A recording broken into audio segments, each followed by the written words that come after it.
Hello students, western political thought के श्रृंखला में आज जो व्याख्यान हम क्लास के अंदर आपको पढ़ाएंगे, हम सेंट ऑगस्टाइन जो मध्य युग के एक प्रमुख विचारक हैं उन पर चर्चा कर रहे थे।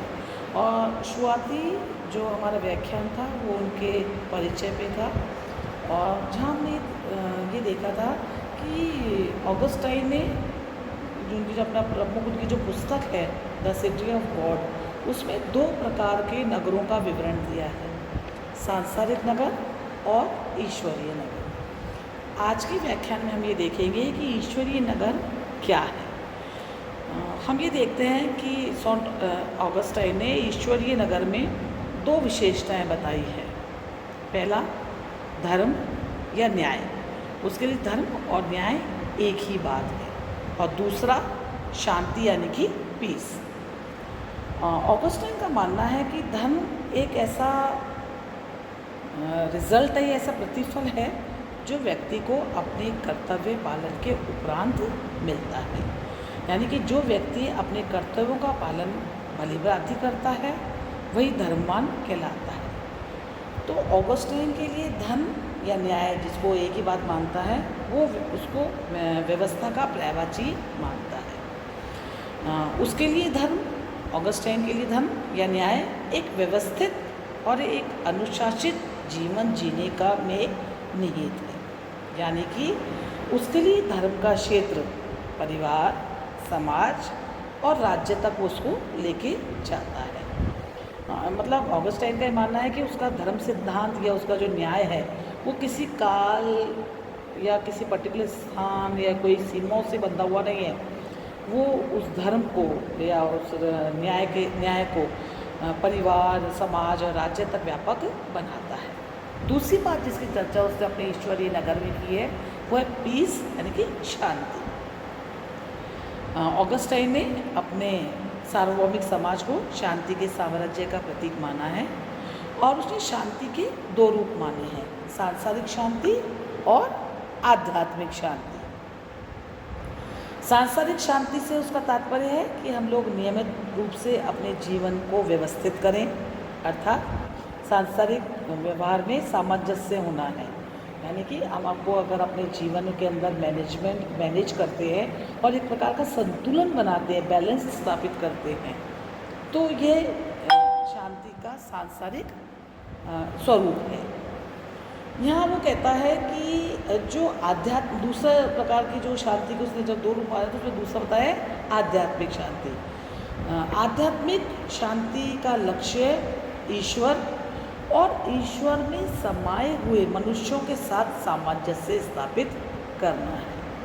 इसका मतलब उसका जो सांसारिक शांति का क्षेत्र है वह संकुचित है कि जहाँ मनुष्य अपने जीवन में एक संतुलन बनाता है, जबकि जो आध्यात्मिक शांति की वो जिक्र करता है उसका क्षेत्र बहुत व्यापक हो जाता है।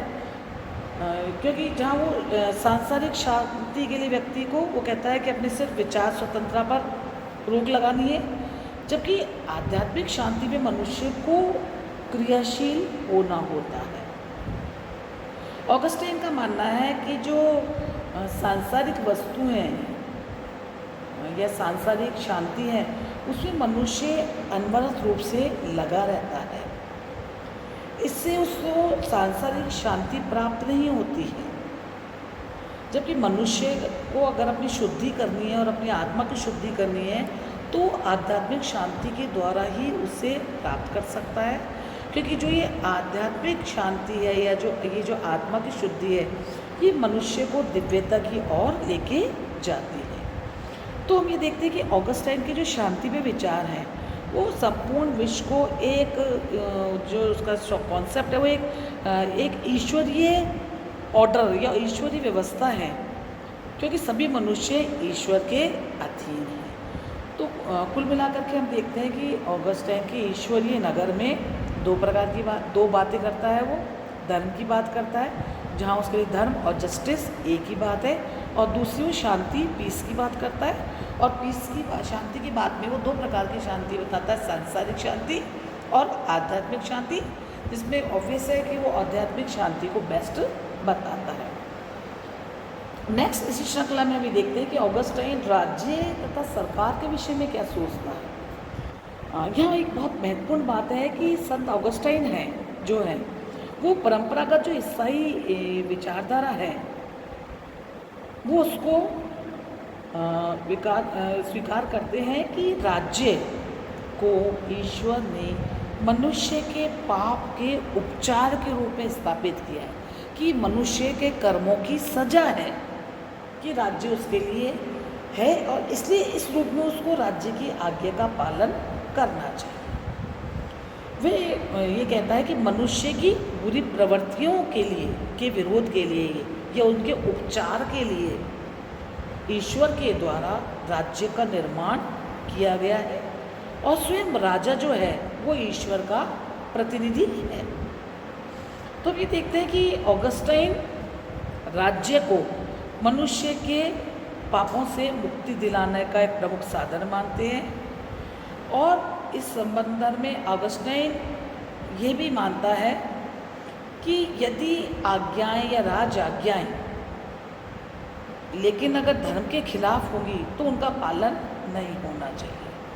तो यहाँ हम देखते हैं कि ऑगस्टाइन यूनानी दार्शनिक हैं जो प्लेटो अरस्तु थे और सिसरो हैं, ये इन विचारक के इस विचार से वो असहमत है कि राज्य का आधार न्याय है।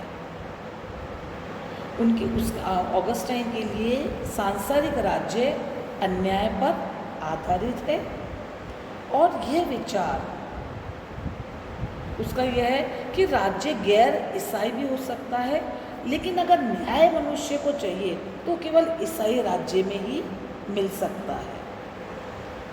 तो हम ये देखते हैं कि अपने प्रारंभिक चर्च पिताओं की भांति ऑगस्टाइन राज्य को अनावश्यक बुराई नहीं मानता, वो राज्य को चर्च के लिए आवश्यक मानता है। तो हम ये देखते हैं कि ऑगस्टाइन चर्च या आध्यात्मिक नगर जिसकी या मोक्ष या आत्मा की जहाँ की वो बात करता है, तो उसके लिए राज्य एक साधन की तरह है, जहाँ वो राज्य को चर्च के लिए आवश्यक मानता है, क्योंकि चर्च को भूमि भवन संसाधन कहाँ से मिलेंगे, क्योंकि वो राज्य के द्वारा ही उसको प्राप्त हो सकते हैं।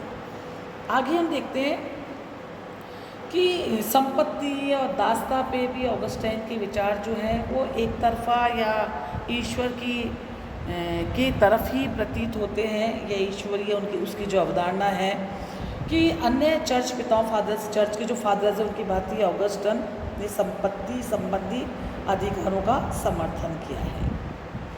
उसकी मान्यता है कि संपत्ति के अधिकारों की प्राप्ति केवल राज्य के द्वारा ही हो सकती है, जैसा कि हमने अभी पूर्व में देखा कि चर्च के लिए भी राज्य की आवश्यक है, मनुष्य के पापों की सजा के लिए भी राज्य आवश्यक है। तो वो यहाँ पे कह रहा है कि संपत्ति के अधिकारों की प्राप्ति भी केवल राज्य के द्वारा ही हो सकती है और संपत्ति के अभाव में व्यक्ति सांसारिक चाहे आध्यात्मिक दोनों ही कर्तव्यों का ठीक ढंग से पालन नहीं कर सकता।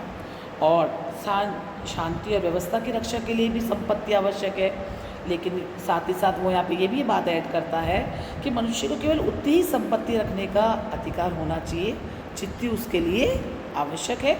आवश्यकता से जो अधिक संपत्ति का प्रयोग जन कल्याण के लिए वो होना चाहिए। तो हम ये देखते हैं कि संत ऑगस्टाइन अपनी संपत्ति के इस विचार को आगे ले जाते हुए दासों को निजी संपत्ति का ही एक रूप मानता है।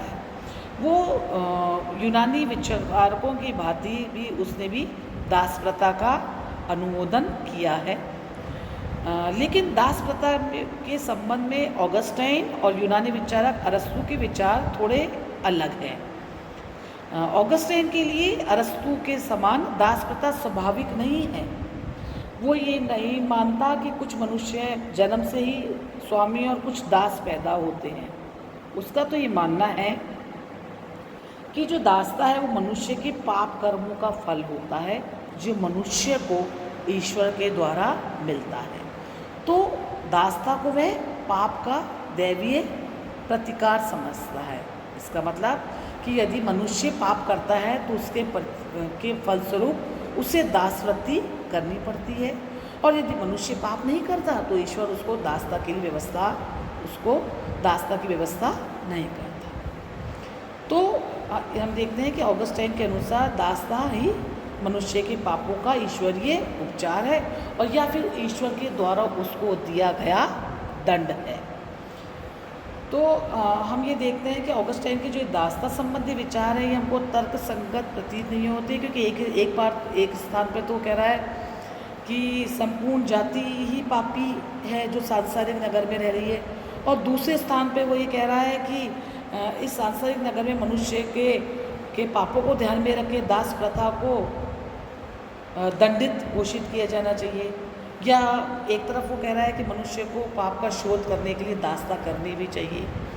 तो यहाँ हम देखते हैं कि जो दास्ता संबंधी ऑगस्टाइन के विचार हैं वो हमको काफ़ी अस्वाभाविक से दिखाई देते हैं। यहाँ हम ये देखते हैं कि संत ऑगस्टाइन जो एक प्रमुख विचारक के रूप में जब हम उनके विचारों का आकलन कर रहे हैं, तो हम ये देखते हैं कि संत ऑगस्टाइन की जो पुस्तक है द सिटी ऑफ गॉड, ये इसने यूरोप के विचारकों को बहुत अधिक प्रभावित किया है। और सबाइन के शब्दों में हम ये भी कह सकते हैं कि समीक्षा युग का सबसे महत्वपूर्ण अगर कोई ईसाई विचारक हम मानते हैं तो अम्ब्रोस का महान शिष्य ऑगस्टाइन ही है, क्योंकि उसका दर्शन व्यवस्थित रूप में थोड़ा मिलता है, जबकि उससे पहले का जो भी दर्शन है वो हमको बिखरा हुआ सा दिखाई देता है।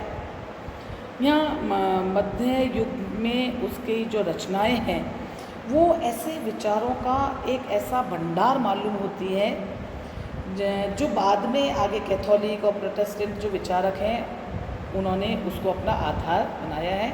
और सबसे महत्वपूर्ण बात जो ऑगस्टाइन की है कि उसने एक ईसाई राज्य के बारे में या ईसाई राज्य के सिद्धांत को प्रतिपादित किया है, और यहाँ वह अपने विचारों के द्वारा ये बताता है कि राज्य मनुष्य के आध्यात्मिक विकास का चरमोत्कर्ष है।